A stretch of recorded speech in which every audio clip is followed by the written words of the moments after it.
Hello everyone, welcome back to my channel. My name is Dr. Yogita Bish and this is the second video of the video series called Chemical Bonding. So in this video series we are trying to understand the different approach which help us to understand the modern approach of why particular atoms combine and why do they have a particular shape and why they combine in a particular ratio, right? So the different has a different formulas why that is happening, like why, what make them stable. We all know that they all want to achieve the maximum stability, and this is achievable by having a particular structure. Okay, but over the time period many scientists have worked over these structures and they try to understand. They came up with a different approach. Okay, so in this video series we will talk about all those approach: Vesper theory, MOT and valence bond theory, and the previously the basic one, the Lewis theory. Okay, so we will talk about all those theory one by one. In the previous part, that is the first video of the series, we talk about the basic idea of the Lewis structure, and we talk about the Covalent-Lewis approach, where we have already talked about the Octet Rule and the basic idea of the Lewis structure, and then the electrovalent bond also we have talked about. Basically it was the idea of the Covalent. Then in today's video we will talk about the Langmuir approach for the Lewis structure. What it says was, like, the basic idea was given by the Covalent and Lewis in 1916, and their idea was that any element will try to lose electron or gain electron to form a bond, and they do that just to achieve the stable octet. But in 1919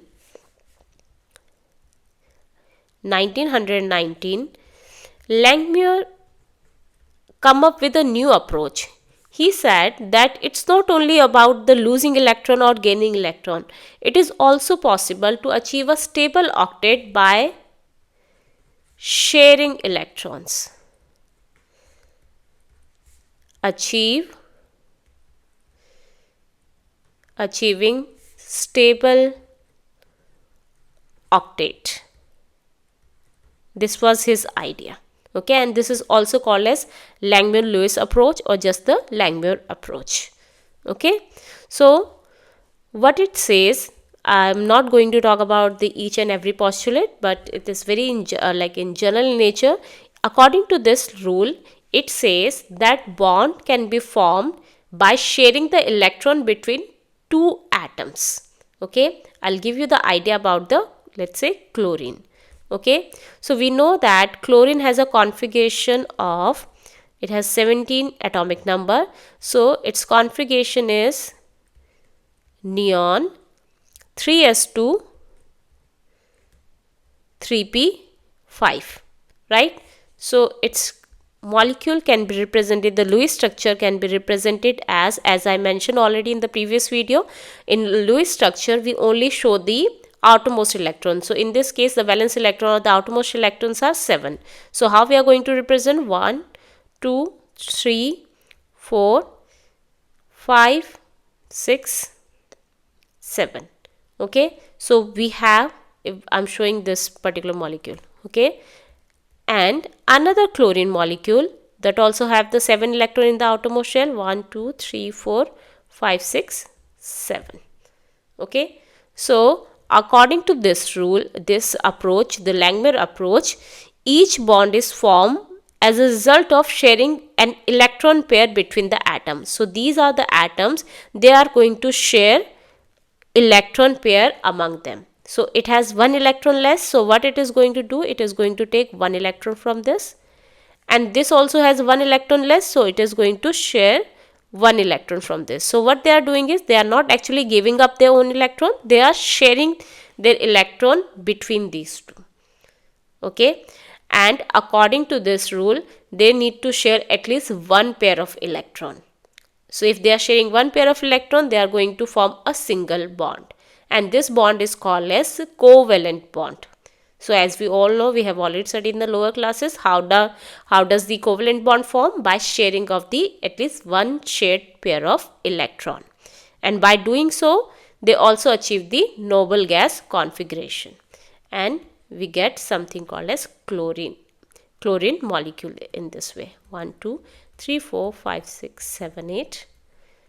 1 2 3 4 5 6. Okay, so this is the chlorine molecule we get through this. Okay, another example if we can show is let's say water. Okay, so in case of water, how can we represent? Oxygen here, hydrogen here, and another hydrogen here. Okay, hydrogen has 1 electron in its outermost shell and oxygen has 6 electron in its outermost shell. 1 2 3 4 5 6. Okay, so how they are going to form a bond? So oxygen require 8 electron.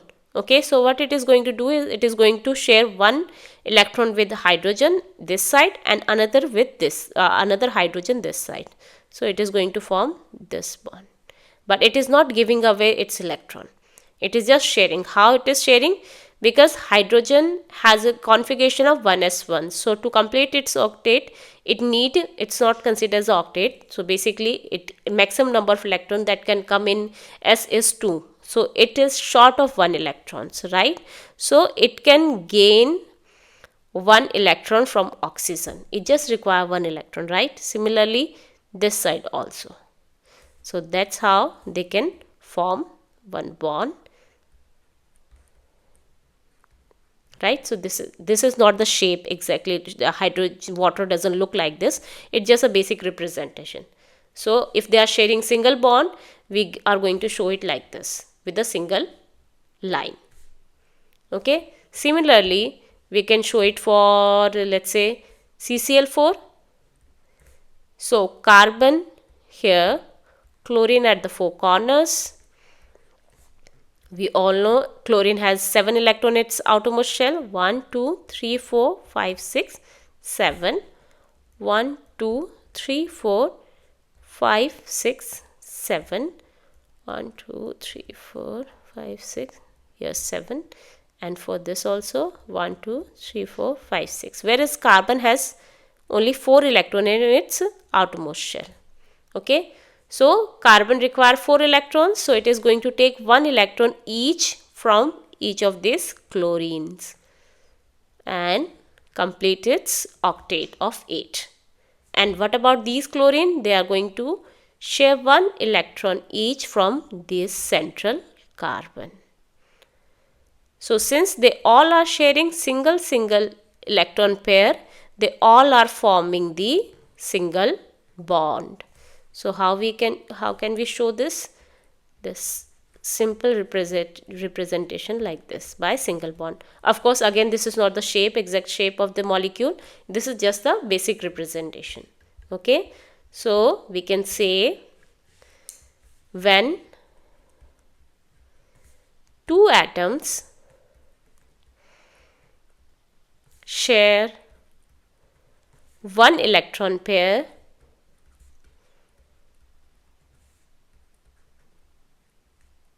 they are forming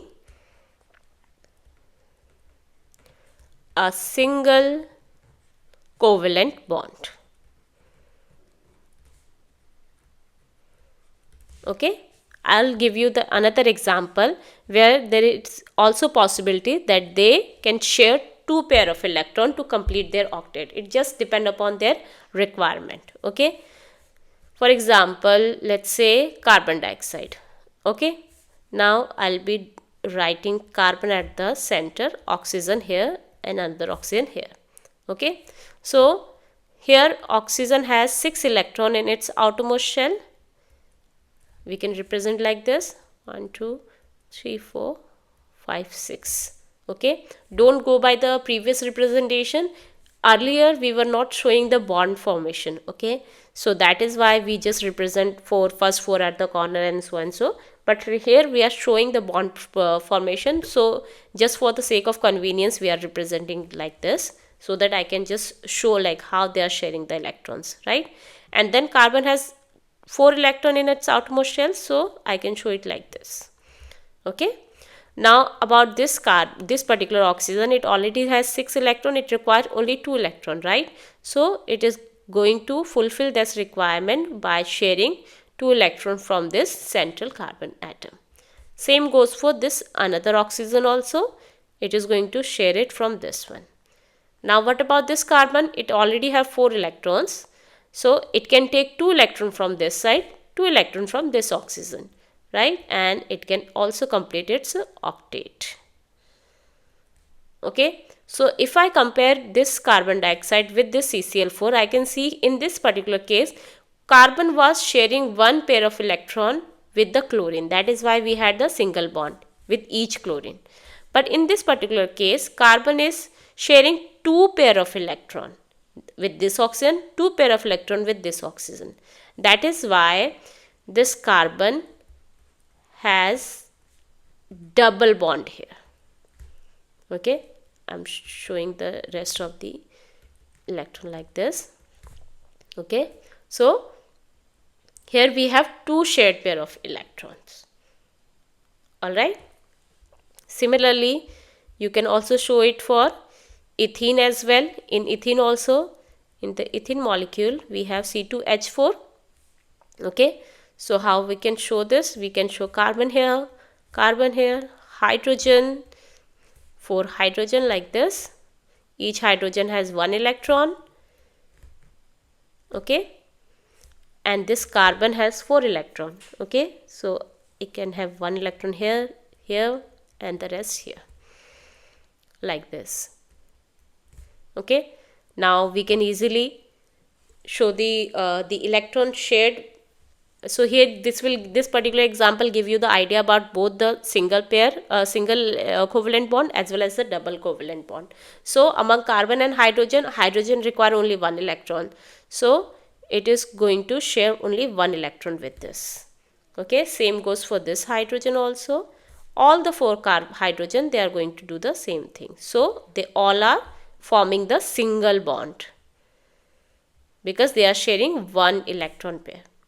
Okay, now about these carbons. So this carbon already has 4 electron, 2 it has taken from these 2 hydrogens, so total 6.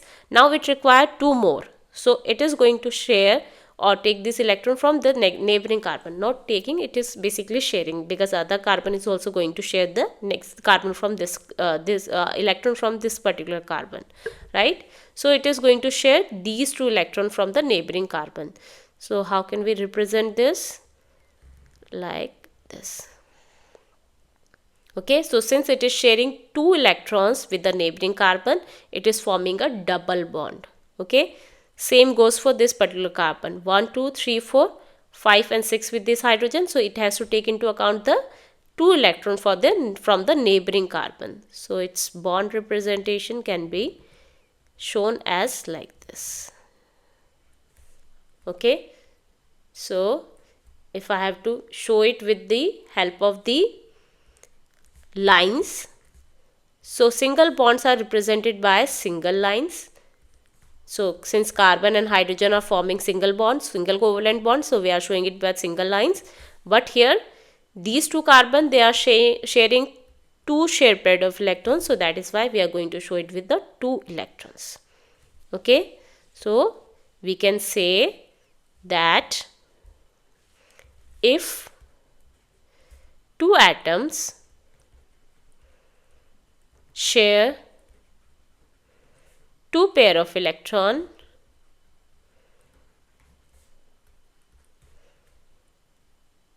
then the covalent bond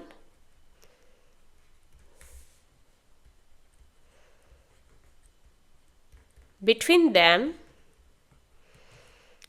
is called a double bond. Okay, now finally we have the triple bond is also possible. The best example is N2 molecule. Okay, so we know that in nitrogen we have 5 electrons in the outermost shell.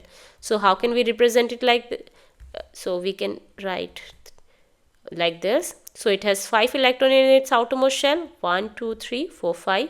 1, 2, 3, 4, 5. So it already have 5, it requires 3 more. So it can take these 3 electrons from the neighboring nitrogen. Same goes for this nitrogen also, it can take from the neighboring nitrogen, and we will have 1, 2, 3 triple bond between these two nitrogen. Another common example is ethyne. We know that it's C2H2. So how can we show it? Carbon, carbon, hydrogen, hydrogen. So we know that with hydrogen only single bond is possible, right? And carbon has 4. So one this side and the rest requirement it need to fulfill with the neighboring carbon. So we can represent it like this. Another single bond with the hydrogen, and for what about this carbon? 1, 2, 3, 4, 5 here, and the rest 3 electron it is going to share with the neighboring carbon atom. So we need to show it like this: 1, 2, 3, 4, 5, 6, 7, 8. And about this carbon, it already have 4 electron, fifth one from the hydrogen and the rest 3 from this carbon. So we can represent it like this. Okay, so again, if we have to show the bond with hydrogen, it has formed only single bond, whereas within these two carbon they have formed the triple bond. Okay, so here they are sharing the 3 unpaired electron. So if they are sharing 3 unpaired electron, then that covalent bond is called as a triple bond. So this is an example of triple bond. Okay, so I hope this single bond, double bond, the covalent, what is covalent bond, and from the previous video what is electrovalent bond is clear. Okay, so in the next class, in the next video, I will talk about some Lewis structure of little bit more complex structures or complex molecule, where they are also present in the form of cation or the anions. Okay, so I'll see you in the next video. Thank you.